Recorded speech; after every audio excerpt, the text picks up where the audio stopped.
आप देख रहे हैं Indian horror TV Ashok Kumar के साथ। तो दोस्तों, आज की कहानी राजेंद्र की है, जो कि एक ट्रक ड्राइवर है। एक बार उनके साथ कुछ ऐसा होता है जिनसे उनकी पूरी ज़िंदगी ही बदल जाती है। तो आइए वक्त ज़ाया न करते हुए पढ़ते हैं अपनी कहानी की तरफ, और यह कहानी शुरू करते हैं राजेंद्र के ही पॉइंट ऑफ व्यू से। दोस्तों, मेरा नाम राजेंद्र है और मैं एक ट्रक ड्राइवर हूँ। एक बार की बात है, मैं अपने खलासी के साथ, जिनका नाम मोहन है, अपने ट्रक में बैठा पंजाब की तरफ सामान पहुँचाने जा रहा था। पूरे दिन मेरे खलासी ने ही ड्राइव की और मैं उसकी बगल वाली सीट पर आराम से लेटा हुआ था। पूरे दिन ड्राइव करने के बाद हमें अब अंदर से भूख महसूस होने लगी थी। मेरे खलासी ने एक ढाबे पर ही ट्रक को रोक दिया था। तकरीबन रात के 9 बज गए थे। हमने उस ढाबे पर खाना खाया और तकरीबन 1 घंटे में हम वहाँ से निकले। और अब मेरे खलासी ने मुझसे कहा, उस्ताद, पूरे दिन की थकान है, अब ड्राइव आप करो। मैंने खलासी को हाँ में जवाब दिया और मैं ड्राइव सीट पर जाकर बैठ गया और मेरा खलासी मेरे पास ही लेटकर सीधा हो गया और मैं ट्रक को आगे बढ़ाने लगा। रात का मौसम होने के कारण वहाँ पर गाड़ियाँ ना के बराबर ही थी। मुझे रात में ड्राइव करना बहुत अच्छा लगता था। रात के अंधेरे और ठंडी ठंडी हवाओं ने मेरे मन को तृप्त कर दिया था और मैं अपना कांच नीचे करके ठंडी हवाओं का आनंद लेते हुए ड्राइव कर रहा था। मेरे खलासी के थोड़ी ही देर में खर्राटे छूट गए थे। वह खर्राटे लेते हुए बड़ी ही गहरी नींद में सो गया था। हम तकरीबन 10 किलोमीटर उस ढाबे से आगे निकल आए थे और अब तकरीबन रात के 11:30 हो गए थे और इक्का दुक्का गाड़ियाँ भी अब उस सड़क पर दिखाई नहीं दे रही थी। वह सड़क बिल्कुल ही सुनसान हो गई थी। तभी मुझे सामने दिखाई दिया कि सामने रेलवे फाटक है। मैंने फाटक के पास जाकर ट्रक को रोक दिया और उसका इंजन बंद कर दिया और मैं ट्रेन आने का इंतज़ार करने लगा। तकरीबन 10 मिनट हो गए थे, परंतु ट्रेन अभी तक नहीं आई थी। मैं ट्रेन का इंतज़ार कर ही रहा था कि तभी मुझे ट्रेन का हॉर्न सुनाई दिया। थोड़ी ही देर में ट्रेन मेरे सामने से निकल गई।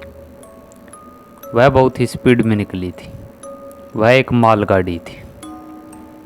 उसको देखते हुए मैं फाटक की तरफ देखने लगा और फाटक खुलने का इंतज़ार करने लगा। मैंने ट्रक को स्टार्ट कर लिया था, परंतु मुझे 5 से 7 मिनट हो गए थे, परंतु फाटक अब तक नहीं खुली थी। मैं उस फाटक की तरफ ही देखे जा रहा था कि तभी मेरी नज़र उसके साइड में खड़े एक आदमी की तरफ गई। अंधेरा होने के कारण मुझे कुछ ज़्यादा दिखाई नहीं दे रहा था। मैंने उस आदमी से आवाज़ लगाते हुए कहा, अरे भाई साहब, अरे यार फाटक खोल दो, ट्रेन जाए हुए काफ़ी वक्त हो गया है।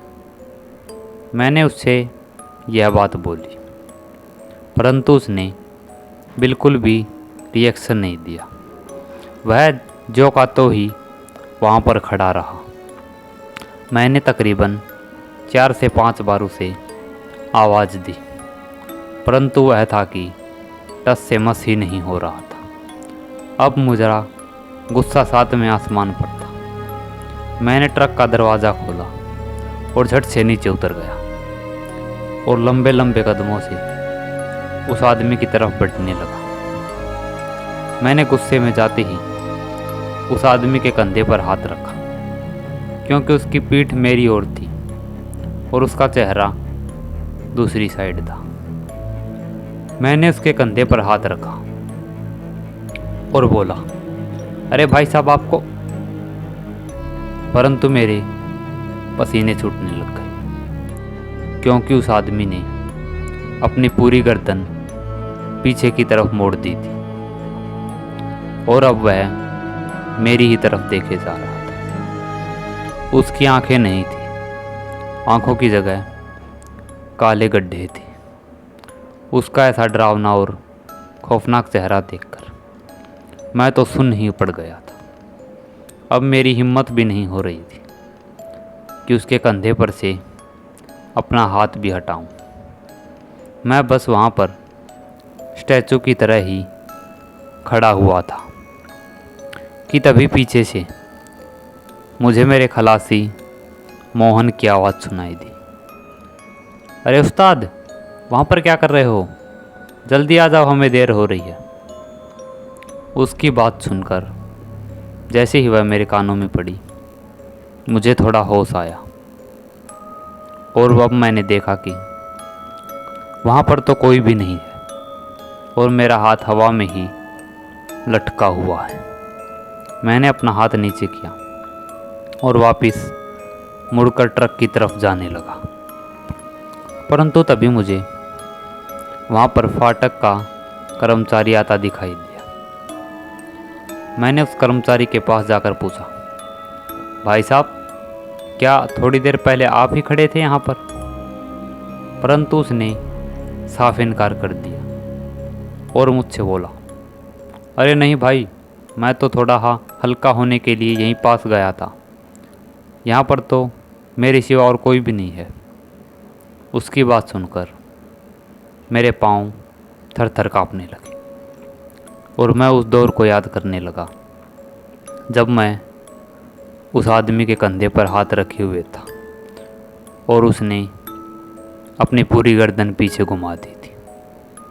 मैं थर थर काँपने लगा। तभी मेरे खलासी मेरे पीछे आकर खड़ा हो गया और उसने मुझे आवाज़ देते हुए कहा, अरे उस्ताद चलो जल्दी, क्या कर रहे हो यहाँ पर, फाटक भी खुल गई है अब तो। उसकी बात सुनकर मैं अपने खलासी की तरफ मुड़ा और हम दोनों ट्रक की तरफ वापस जाने लगे, परंतु मेरे दिमाग में रह रहकर उस आदमी का ही चेहरा सामने आ रहा था। उसका ऐसा भयानक चेहरा देखकर तो मैं अंदर तक सहम गया था। मैं ट्रक ड्राइव किए जा रहा था, परंतु मेरा पूरा ध्यान बस उसी बात पर था। ट्रक थोड़ा डगमगाने लगा था और तब मेरे खलासी ने कहा, अरे क्या हुआ उस्ताद, चढ़ाक कर आए हो क्या? ऐसे क्या ट्रक को चला रहे हो आप हटो, मैं ही चलाता हूँ। ऐसा कहकर मेरा खलासी ट्रक ड्राइव करने लगा और मैं मेरे साथ घटी वह घटना ही याद करने लगा, जिसे मैं आज तक नहीं भुला पा रहा। जिस रात में सफ़र करना मुझे अच्छा लगता था, अब वही रात मेरे रोंगटे खड़े कर देती है। तो दोस्तों, आज की कहानी में बस इतना ही। अगर वीडियो अच्छी लगी हो तो लाइक, कमेंट और शेयर कीजिए। अगर चैनल पर नए हैं तो चैनल को सब्सक्राइब कीजिए। जल्द ही मिलते हैं एक और डरावनी और खौफनाक कहानी के साथ। तब तक के लिए देखते रहिए इंडियन हॉरर टीवी।